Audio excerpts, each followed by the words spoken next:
आए दिन हरियाणा के युवाओं के भविष्य को मंडी में बोली लगाकर बिकवाना अब खट्टर सरकार का तकिया कलाम बन गया है। खट्टर सरकार का HSSC अब सही मायनों में H से हेराफेरी, S से साठ गांठ सर्विस कमीशन बन गया है।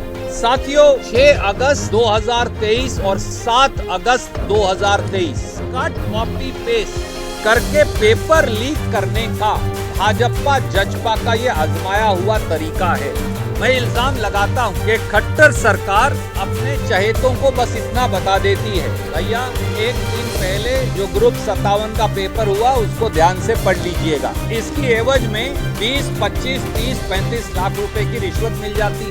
एक दिन पहले के पेपर में अगले दिन 2 सवाल फुल हैं, 41 सवाल रिपीट हो जाते हैं। ये पेपर लीक माफिया का और पेपर लीक गिरोह का पेपर लीक करने का सबसे नायाब तरीका है। चेयरमैन HSSC को जब हिंदी आती ही नहीं तो बच्चे ये पेपर पास कैसे करेंगे। मध्य प्रदेश का व्यापक अब हरियाणा में आ गया है और हरियाणा में इसे हेरा फेरी का हर व्यापक कहते हैं। CET में 41 सवाल रिपीट हुए और विपक्ष को मौका मिल गया सरकार से जवाब तलब करने का। अब गलती हुई है तो भुगतना भी पड़ेगा। इस मामले को भुनाने में राज्यसभा सदस्य रणदीप सुरजेवाला कोई कमी नहीं छोड़ रहे। दिल्ली में रणदीप सुरजेवाला ने सरकार पर आज ऐसा हमला बोला जिसके बाद बीजेपी JJP सरकार पर सवालिया निशान उठने शुरू हो गए। रणदीप ने खट्टर सरकार पर तो हमला बोला ही, साथ ही HSSC को भी लपेटे में ले लिया। रणदीप ने प्रेस कॉन्फ्रेंस के दौरान सरकार के अगले पिछले लगभग सभी पेपर घोटालों की लिस्ट खोल दी। क्या कुछ कहा रणदीप सुरजेवाला ने, सुनिए।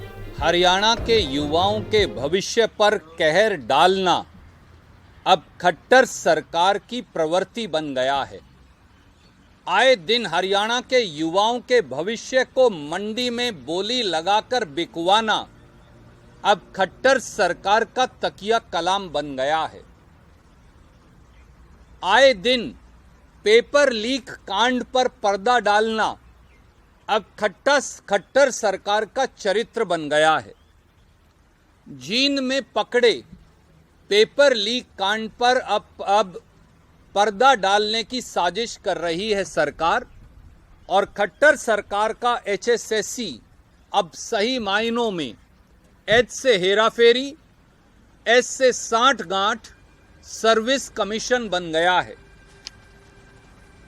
साथियों, 6 अगस्त 2023 और 7 अगस्त 2023 को ग्रुप 57 और ग्रुप 56 के 12,116 पदों के लिए पेपर लिया गया। इस पेपर के लिए योग्यता CET का टेस्ट था, पर इसकी कहानी जानना आवश्यक है। 2 बार 4 साल इंतजार करवाकर 2 बार खट्टर सरकार ने CET का रिजल्ट निकाला। पहला रिजल्ट निकाला 10 जनवरी 2023 को, फिर उसे निरस्त करके दूसरा रिजल्ट निकाला 25 जुलाई 2023 को। यानी 7 महीने में 2 बार कॉमन एलिजिबिलिटी टेस्ट का रिजल्ट निकाला गया और इसमें 3 बार इस 7 महीने में संशोधन किया गया। पहला संशोधन की नोटिस निकाला 1 फरवरी 2023 को। खट्टर सरकार और HSSC द्वारा कहा सोशो इकोनॉमिक कैटेगरी के मार्क्स जुड़वाओ या हटवाओ, फिर भी ठीक नहीं हुआ। फिर दूसरी बार 10 मार्च 2023 को सेकंड पब्लिक नोटिस निकाला और कहा सोशो इकोनॉमिक कैटेगरी के मार्क्स जुड़वाओ या हटवाओ, फिर भी ठीक नहीं हुआ।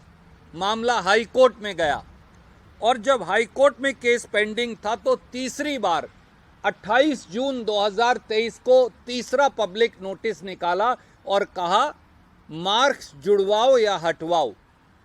3 बार पब्लिक नोटिस निकालकर CET का रिजल्ट बदलवाने के बावजूद उनसे CET का रिजल्ट ठीक नहीं हो पाया और CET के रिजल्ट में भारी धांधलियों के चलने के कारण 4 अगस्त 2023 को हाई कोर्ट की एकल बेंच ने उस रिजल्ट को खारिज कर दिया।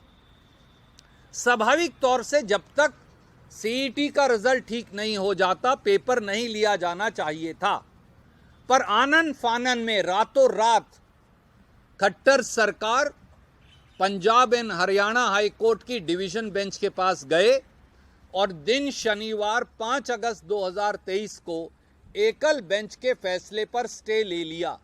पर डिवीजन बेंच ने भी कहा कि अगर कोई पेपर लोगे तो आप उसका नतीजा घोषित नहीं कर सकते। अब आप बताइए, अगर सीईटी का रिजल्ट जिसके आधार पर ग्रुप 57 और ग्रुप 56 का पेपर लिया जा रहा है, कल को डिवीजन बेंच भी सिंगल बेंच के फैसले को सही ठहरा दे तो पेपर लेने का क्या औचित्य बचेगा? पूरा रिजल्ट ही खारिज हो जाएगा। इसलिए इन 12,116 पदों के लिए जो आनन फानन और हड़बड़ी में पेपर लिया गया ग्रुप 57 और ग्रुप 56 के, और जिसमें अलग अलग कैटेगरी के पद हैं, उसको 4 पहलू और घोटालों को लेकर हम आपके समक्ष आज उपस्थित हैं। खट्टर सरकार का पहला घोटाला 6 अगस्त 2023 को दिन एतवार ग्रुप 57 के 5,697 पदों के लिए लिखित परीक्षा हुई।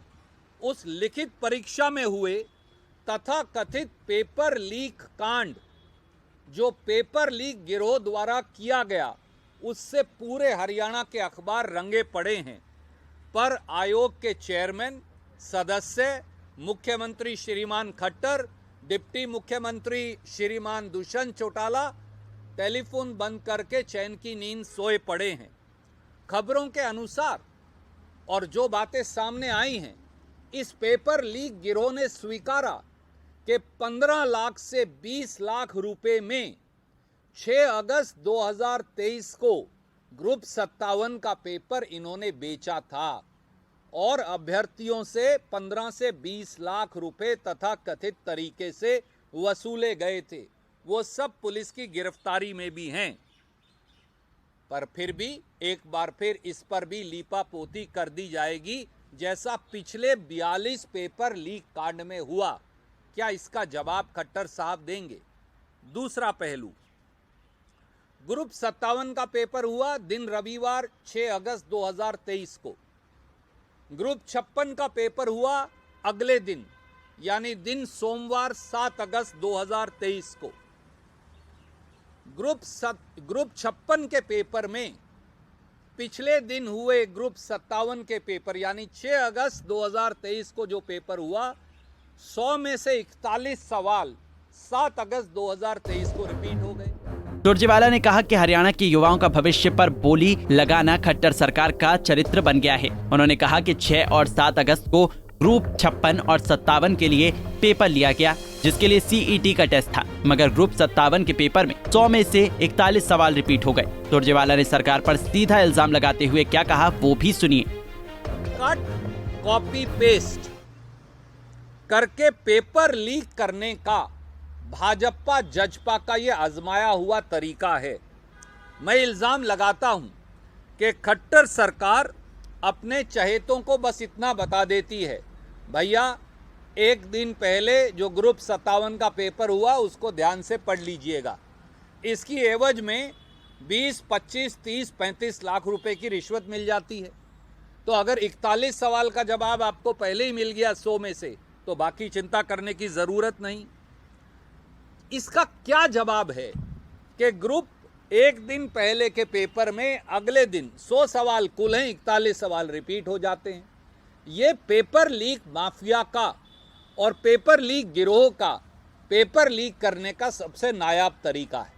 तीसरा पहलू, ग्रुप 56 का अगर आप पेपर देखें जो 7 अगस्त को हुआ, तो उसमें तो संपूर्ण घालमेल है और मैं उस पेपर की प्रतिलिपि आपको भेज रहा हूं।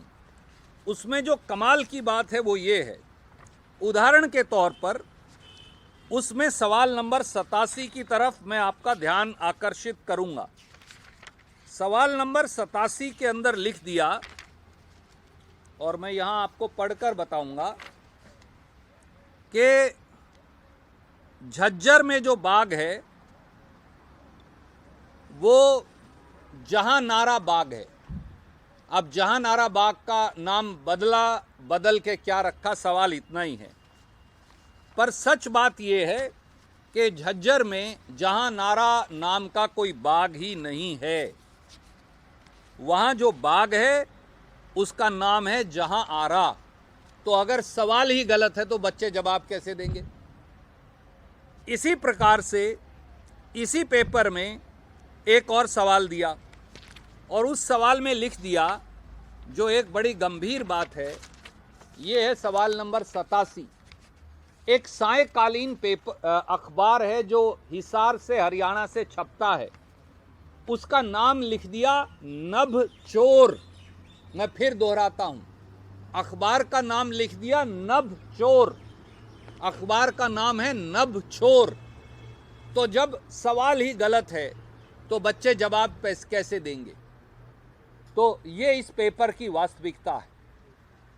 और इतना ही नहीं, ऐसा लगता है खट्टर सरकार को अब हिंदी भाषा का ज्ञान नहीं।